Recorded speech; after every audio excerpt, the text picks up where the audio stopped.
Alright, let's talk Batman v Superman Dawn of Justice, and I want to just refer you to some places you want to check out, which really flush out, again, what the movie was about. Again, I never gave just my opinions. I always gave things based on the actual movie itself, and one of the best ways to do that is to interview the producers, the actors, the people involved in the story, Chris Terrio, Zack Snyder, the actors themselves. So here, Kristen Moreto, she interviews Ben Affleck, talking about his own heroes and also talking about Batman v Superman. And this is one of the places you can go check out on YouTube. Here's another place. This is Kinoweta interviews Zack Snyder, Batman v Superman Dawn of Justice. Really good, again, telling you a bit about Batman v Superman and hearing what Zack Snyder has to say about the movie. Again, this is very good information. On Collider Videos, he talks about the R-rated Ultimate Cut. So if you want to know what's on the R-rated Ultimate Cut, just go check out Collider Videos. Zack Snyder reveals Batman v Superman deleted scenes included on the R-rated Ultimate Cut, which was R-rated way before the movie came out in the theatrical release, way before Deadpool came around. This movie was already R-rated, but they had to sort of dial it back for Warner Brothers. This place, Flix and the City Plus, you really want to check this out. What's interesting about this is listening to the actors actually go into, again, the characters in Batman v Superman Dawn of Justice. I think it's very interesting to hear Diane Lane's take on Martha Kent, which I already did a coverage on The Parents of Superman, where you hear what she has to say. It's very, very good. But also she talks about people not making really much comic book movies on moral dilemmas of superheroes. And in this movie, it explored it. Watchmen explored it. Again, two of Zack Snyder's works. Marvelous director Zack Snyder is, for sure. So if you really want to know about the insides of it, go check out this channel, Flix and the City Plus. They really have a lot of nice, very informative interviews from the cast, crew of Batman v Superman. So I just showed you Ben Affleck being interviewed and Henry Cavill being interviewed. And Henry Cavill has a lot to say about how the film is grounded, how it is sort of an ultra realism versus, say, a comic book movie, which is just pure fantasy. And though it may be slightly grounded, it is not supposed to feel real. When you're in this particular world, it feels very much real. It feels like your world you're in, and yet it is still part of its world. So I think Zack really pulled it off. It felt very, very real for a fantasy film, for a superhero film. It was extremely real to people, so much that people actually come out of the film saying the same sentiments as the people in the film, especially Lex Luthor, especially the people in the world of the film. And we already know LexCorp is online. We know that you can find aspects of Wayne Manor online now in Google Maps and so on. And I think DC's onto something. I hope they continue it because people need to get acquainted with this style, because a lot of people have been highly influenced by Marvel. And almost all the comments I hear from people who say the story wasn't flushed out or it wasn't, there were plot holes.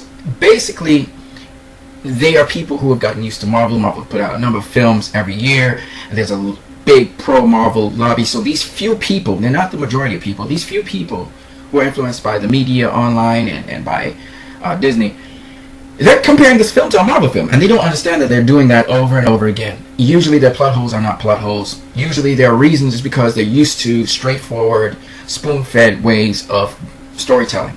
Or some of them are very comfortable with the campy style of the Christopher Reeve Superman, which really made no sense. When you really listen to the storyline of that Superman from 1982, and they're about 75, 82, whatever, I really hated that Superman. I'll tell you why. Because none of the film actually makes sense. It's not realistic in any way, shape, or form. This film is very realistic. It's very real. You can really identify with the characters not liking each other, or the characters having this complicated plot twist where a character, he actually doesn't want to fight the other guy, which is typical of Superman. But he knows he has to engage this guy to get his attention. So I thought the fight was just excellent. I thought everything about the movie was very real. It wasn't just this Hollywood rendition that you don't really take too seriously because you know it's a movie. I hate those things. So I know there's a huge audience for that, because when you look at the responses to Batman v Superman, the Ultimate Cut, we see so many people. You're talking about 3 million views already for the Ultimate Cut, which mirrors almost the same thing as the trailer, the final trailer cut for Batman v Superman. Sadly, a lot of people, they're still echoing the sentiments like sheep of the people who were the detractors for the film. I was just talking to a guy, and he said the Martha scene, it was a weak way for the fight to end. And so I asked him, what made the Martha scene weak in your opinion? What made it? Up to this point, he can't answer. You see, not understanding that it was Marvel tards that wanted to bash the film all along, that they're making fun of that and putting memes out there, but really they're not the majority of people. All right, The majority of people thought the scene made sense. They're like, oh, well, both their names are, mother's names are Martha. That's cool. Or they're like, oh yeah, save Martha. That's what Batman's been trying to do all his life. That makes sense because it's a psychological film. You know, it delves into the psychology of human beings. It makes a lot of sense to me. It always did. And all I'm saying is that you find these people who they're not really thinking. You know, they're not really thinking. A lot of them are just reflecting and echoing what they've seen in media, mass media. The detractors, they've gotten themselves in major media outlets. So we already talked about Scott Mendelson, right? Atkinson, the Filipino guy. I gave you 3 examples of people who are Marvel tards. They bad talk everything else that's not Marvel, even though they may do it in sly ways. But when it comes to Marvel Disney, they have nothing but praises for it. And you have to pay attention to these people. Literally, they are Marvel tards in key positions out there.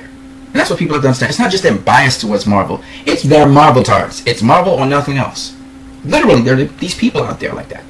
And so you got these Marvel tards in key positions, and you also have Marvel tards organized in groups, and they're giving you the actual sentiments. It's like racists. You got racists everywhere, right? We saw blatant racism online when Floyd Mayweather had to fight Manny Pacquiao. And we have these racists. We had these racists in the boxing fraternity in key positions. And they say racist things. And that's just the way it is. They're more sophisticated, but they're racist. And that's the same thing you're seeing with this Disney Marvel tardom. Alright? Literally, these people don't value anything else that's not Disney because they want Disney to take over. They want the Marvel Cinematic Universe to take over. It's a hostile takeover.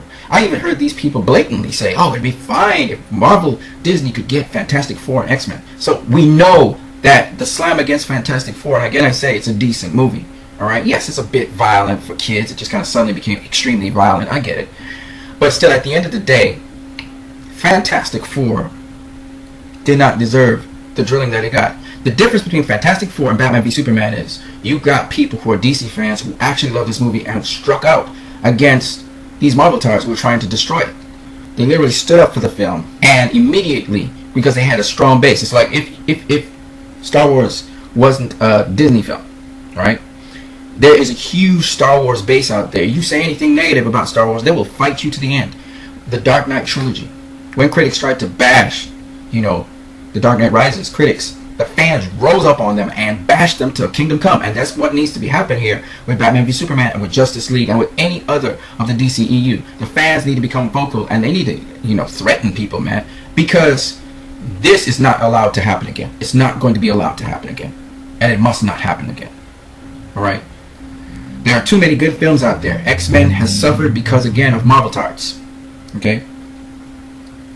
So, on that note, you guys have a great one.